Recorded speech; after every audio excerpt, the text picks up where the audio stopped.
Hello à tous, j'espère que vous allez bien. Ça fait longtemps que j'ai pas fait de vidéo facecam et ben on va en faire une tout de suite. Alors, du coup, on va parler de mon court-métrage A Summer Afternoon qui est disponible en bio. C'est un nouveau court-métrage que j'ai fait, que j'ai tourné en août et qui est maintenant disponible sur YouTube. Ça fait donc presque un an qu'il a été en festival. J'ai gagné un award au Canada et j'ai eu 4 sélections dans différents festivals, notamment à Londres, à Berlin et aux États-Unis. Voilà, donc c'est sous-titré en anglais.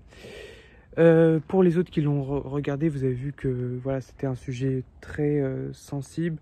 C'est le harcèlement, du coup, quelque chose qui me touche. J'ai pas subi de harcèlement, mais j'ai subi une pression au lycée, notamment. Et j'ai voulu voilà, traiter d'une autre façon ce côté jusqu'à où le harcelé peut agir, jusqu'à quel acte peut-il agir, donc le meurtre pour ceux qui l'ont vu. Et en fait se poser vraiment des questions, notamment à la fin du coup, comme ceux qui l'ont vu toujours, la fin qui est très très très significatif, avec justement cette phrase très symbolique du projet. Voilà. Donc, je vais vous raconter un peu des anecdotes de tournage, des galères. Alors déjà, le projet a mis presque 6 mois à se faire. Dans le sens où il devait se faire je crois en mai. Enfin, j'ai dû l'écrire en début d'année 2021 et il s'est fait en août. Du coup, ça a été reporté plusieurs fois pour des grosses galères de lieu, pour des galères d'équipe technique. J'arrivais pas à trouver mon équipe, mais mes acteurs, ça a été... Enfin, mon acteur, du coup, ça a été assez simple parce que je le connaissais d'avant. Et du coup, voilà. Donc, ça a mis presque 6 mois. Voilà. En fait, quelque chose que je voulais faire, c'est vraiment travailler le monologue avec un acteur, travailler la performance et vraiment travailler ce contraste entre l'été, un été qui peut paraître simple, et ce meurtre qui est très, très, très horrible, en fait, tout simplement. Voilà, donc il faut savoir que j'ai donc fait le montage, fait la musique et j'ai fait le mixage son et le générique du coup. Mais voilà. Donc voilà. Les galères de tournage. Du coup, on a tourné en août, donc il faut savoir qu'il faisait très chaud, très beau. Mais donc on avait répété le matin avec l'acteur et puis on a tourné l'après-midi. Enfin, on a eu d'autres répètes avant, mais voilà, on a vraiment répété la scène sur le lieu directement, ce qui a permis donc à l'acteur de vraiment s'imprégner du lieu, de la scène. En fait, c'est comme du théâtre un peu, de faire des mouvements en fonction de son jeu. Voilà, donc on a vraiment travaillé ça. Et du coup, ouais, l'après-midi, donc le temps a beaucoup changé. Ça, c'est le premier problème qu'on a eu, c'est que le soleil tournait énormément, donc c'était un peu compliqué au niveau des plans. Au niveau de la colo, j'ai essayé de rattraper un peu, mais il y a des plans, voilà, des plans un peu qui n'ont pas fonctionné au final. Et du coup aussi, il faut savoir que j'avais un découpage, mais avec justement le soleil, j'ai dû tout improviser sur place, les plans, ce qui a été, sans le chef opérateur, ce qui a été un peu compliqué, on va dire. Pareil, on n'avait pas de budget, rien, tout ça, et donc niveau maquillage, ça se voit un peu qu'au niveau du sang, que c'est pas top. Mais voilà, on a réussi à s'en sortir pour le premier problème. Le deuxième étant le son. Le son qui a été... Mon ingénieur du son, voilà, n'a pas pu vraiment travailler correctement, avec beaucoup par terre, beaucoup de paille qui a fait qu'on avait du bruit nuisant, des avions qui passaient. Il y avait un aérodrome, je crois, à côté, pas très loin, donc les avions passaient tout le temps à côté, et du coup c'était compliqué. Donc le son était aussi un peu saturé par moment, donc j'ai dû arranger ça au montage, mixage.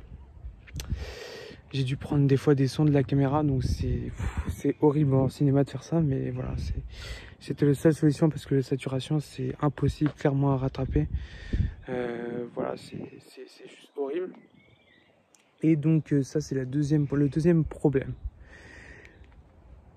Ça fait déjà beaucoup, hein. On va se mentir, ça fait déjà pas mal de problèmes. Mais c'est souvent ça, les tournages en extérieur, justement. faut vraiment, enfin, la météo, on peut pas la prévoir réellement. Donc, là, on va dire que les tournages en extérieur, c'est les plus complexes. Voilà. Pour ceux qui s'y connaissent pas trop. Voilà. Donc, ensuite, le dernier enfin, il y a eu un petit problème, c'était au niveau, ouais, on va dire de la cohésion d'équipe. C'était un peu compliqué.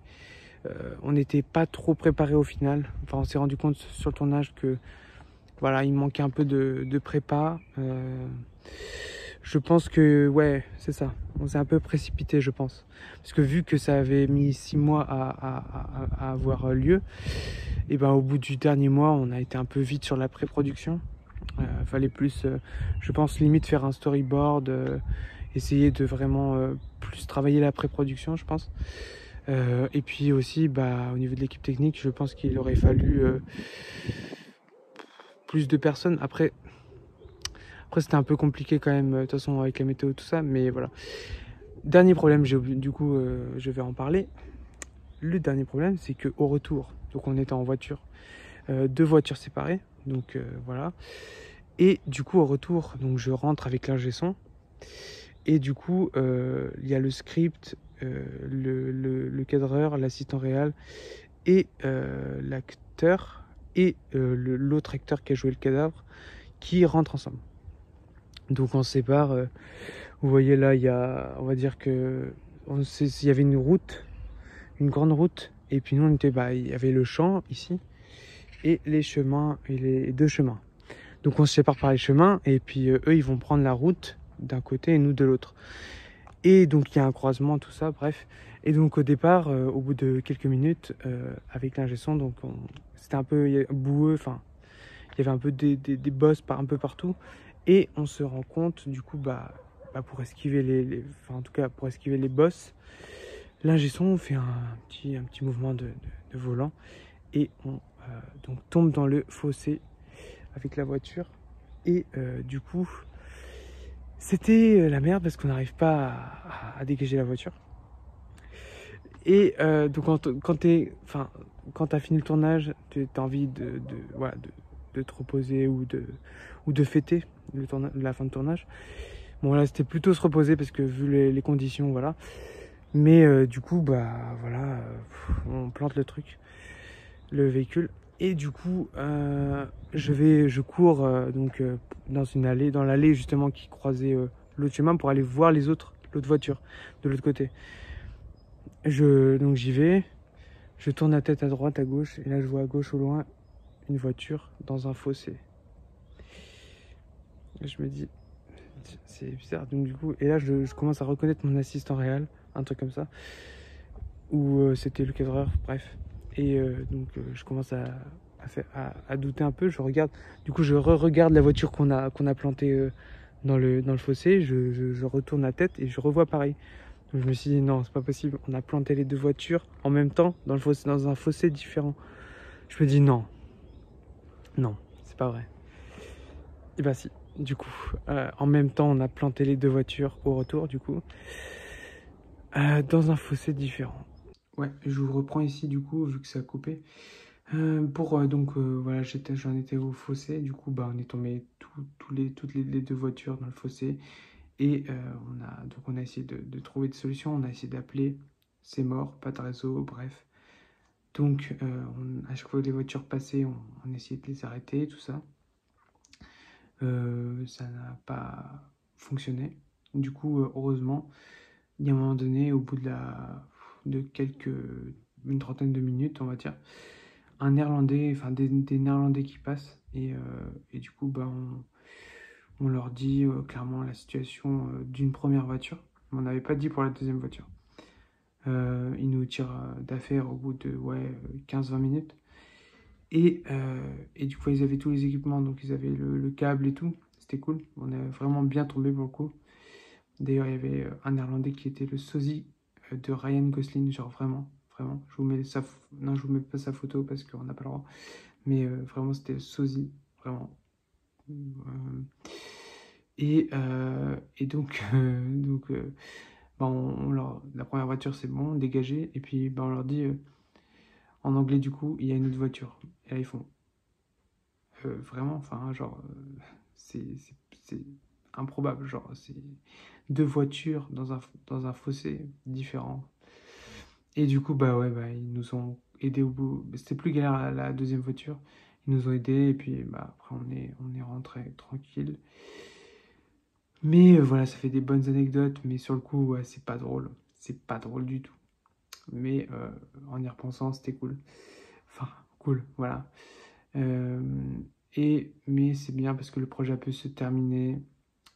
Il y a plein de défauts, je reconnais, mais au moins, voilà, on a appris de nos erreurs. Et ça, c'est le principal. Et le principal, c'est que j'ai gagné, enfin, on a gagné un prix et 4 sélections. Donc, c'est vraiment cool. Voilà, donc lâchez rien. Même avec les intempéries, les trucs comme ça. Enfin, bref, il faut rien lâcher. Et voilà. C'était le message positif de la fin. Euh, J'aime bien les facecam, c'est cool. Puis j'alimente la chaîne comme ça. Donc voilà, tous ceux qui n'ont pas vu le court-métrage, allez-y. Et puis ceux qui veulent le revoir, allez-y aussi. Hein, je dis pas non. Et sinon, bah, si vous avez bah, ne serait-ce qu'un avis sur le court-métrage, n'hésitez pas à commenter, sous la vidéo, soit là, soit là-bas. Voilà. Voilà. C'était bah, Clem the Kid, du coup, Clément. Voilà. Et puis, bah, peace.